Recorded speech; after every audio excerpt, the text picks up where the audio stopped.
Guten Abend. Um, First of all, if you're new to this channel, I invite you to follow and subscribe to my channel if you like to see more of my content. And if you like my content, please don't hesitate to like and subscribe. And leave your thoughts and feelings in the comment section below. I really truly appreciate everything that you write and share with me. And yeah, so far everything has been great. And yeah.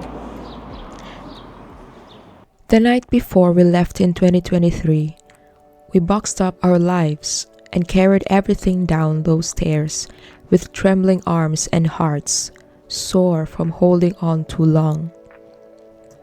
It felt like burying a version of ourselves, the ones who waited, who swallowed grief and called it patience.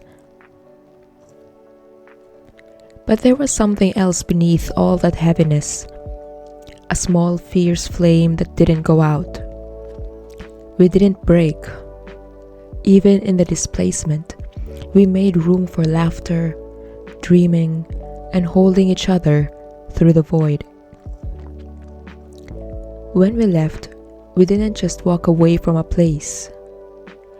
We shed a skin, a piece of ourselves we thought were meant for us to carry on to the next chapter. For me, I let go of the woman who tried to disappear to survive, and I met the one who stayed, endured, and kept walking even when the road vanished beneath her feet. Despite everything that happened to me, I am still here, still standing strong. In this situation right now, I see them as tests of whether I am ready to face the next chapter with open arms and smiles. Because only when I go through these seemingly inescapable situations will I discover my true self. My true self won't come out if I'm in my comfort zone, because survival instincts and intuition won't be loud enough when we're comfortable. The final day in Brennet arrived not with relief, but with a weight that pressed heavily on our shoulders. After days spent clearing out the garage, lifting, sorting, throwing away, deciding what pieces of the past to keep and let go, my husband and I were already running on empty. Our bodies ached, our minds were frayed, and today, with just a few hours left before we had to leave the property for good, everything felt like it was hanging by a thread. We were under pressure, not just the kind that comes from racing against time, but the kind that creeps in when two people, already exhausted, are forced to confront the mess, not just of physical things, but of emotions, of memories, of a life chapter that never really felt like home. The garage wasn't just filled with old tools and forgotten furniture. It held years of unspoken frustrations, dreams deferred, and the dust of something we once tried to build, but now slowly realized we had to let them go. In the last hours, we barely spoke, not out of anger but sheer fatigue. Every glance felt like a silent negotiation. Who would carry this? Who would let it go? Who would want first to break? In between, we faced our version of marital storms, bickering over what to do next, taking things personally that we usually wouldn't, wrestling with the fact that it's hard to be a team when both teammates are burnt out. So what I notice about my husband is like he says this and that. So, but when it's like okay, I don't know how you feel and blah blah.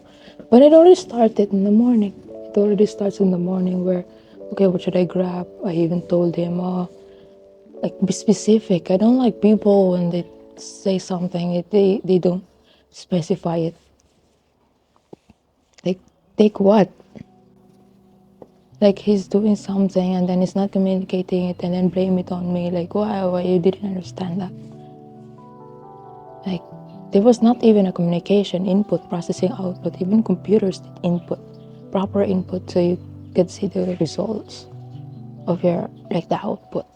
So even the basic computers understand that, but human beings are unknown.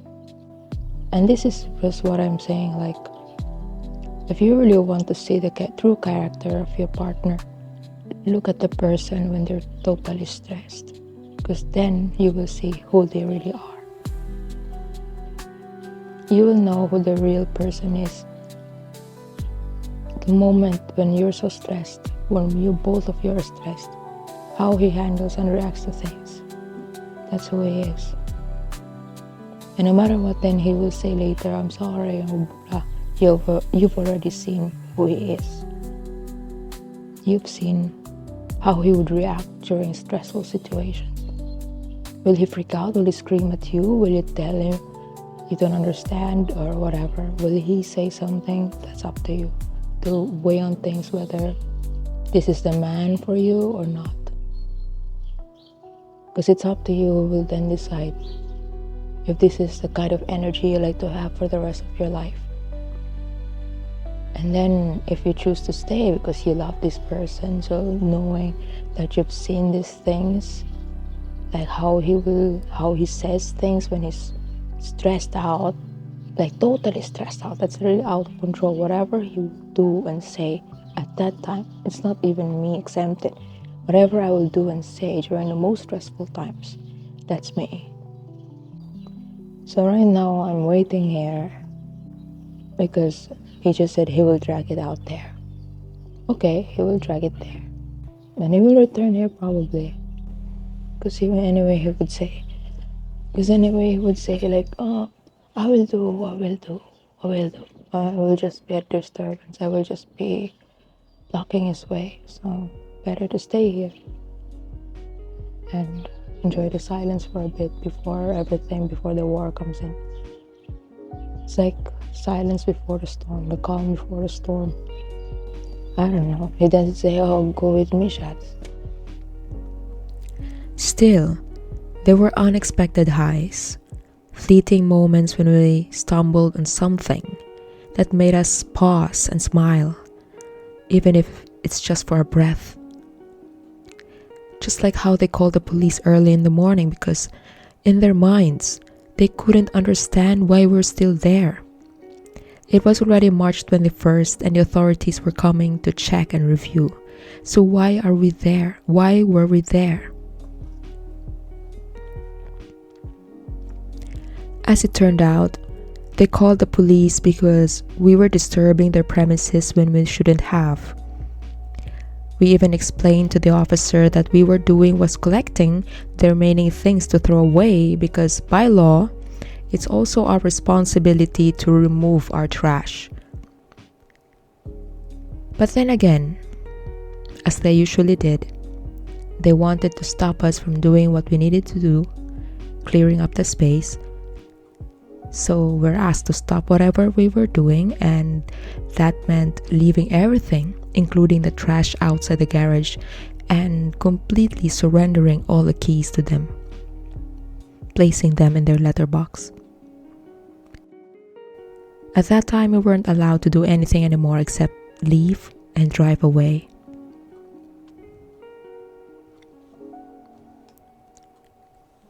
We didn't laugh much that day. We couldn't afford to do so. All our focus was on getting everything done. In our exhausted minds, we thought we were really finally reaching the finish line of this dark, exhausting chapter that Brennet had become. Honestly, what was exhausting was never about the garage or the physical work. It was about the closure and the unnecessary psychological stress we endured. It was about reclaiming our time, peace, and a bit of ourselves. Even our personal belongings were not returned to us. Because according to them, according to the landlords, the ex-landlord and his party, they deemed to decide what is a personal belonging, not us, who were the ones using the things. These things, because it's called personal belongings, otherwise it wouldn't be called personal belongings if you don't own it personally, right? So anyway, when we closed that door for the last time, it didn't feel triumphant. It felt quiet. Though we left a sweet note on their keys, it felt like grief. Yet it also felt like liberation. We felt both at once. We were too tired to celebrate, too drained to cry, but deep down, we knew this. We had made it through. Not perfectly, not easily, but together. Overall, Brennet taught us that we never want to go through this again. But it's also a sweet reminder, a bittersweet reminder, actually the most brutal and the most honest reminder, that even under pressure, even when you're angry, when you're most angry, or when you're at the angriest, even when you feel like love feels distant and laughter seems impossible, you are still able to show up. If you truly love the person you're with, you can show up. You have the capacity, you're capable to show up. Because that's what love is, right? When we truly love the person, we challenge ourselves to be better. We challenge ourselves to make it through. We want to make things better. We want to make the person, our partner's lives better. We want to help the other person. We want to, even when you feel like love feels distant, and even when laughter seems impossible, like I said, you're still capable of showing up and being able to be present for the one person you truly love. If that person is worthy enough of your love and your heart and your soul. And honestly, this situation, these circumstances we're in right now, it was a challenge, an unexpected challenge that tested us to the limits, tested the strength of our marriage and the strength of ourselves to fight and overcome these things, given our weaknesses and strengths.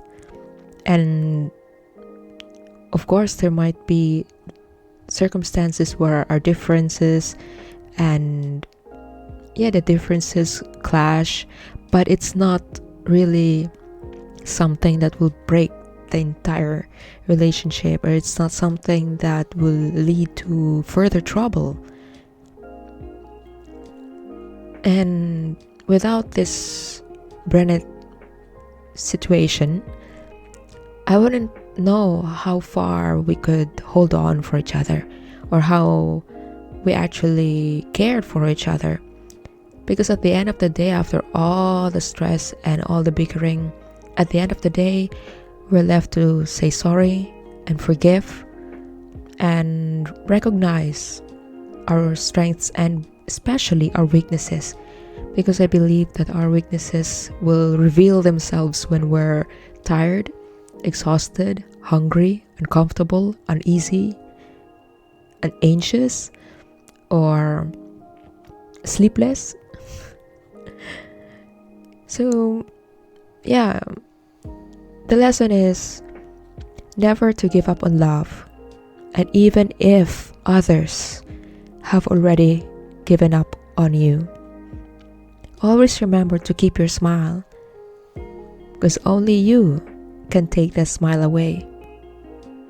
No one can, unless if you let them.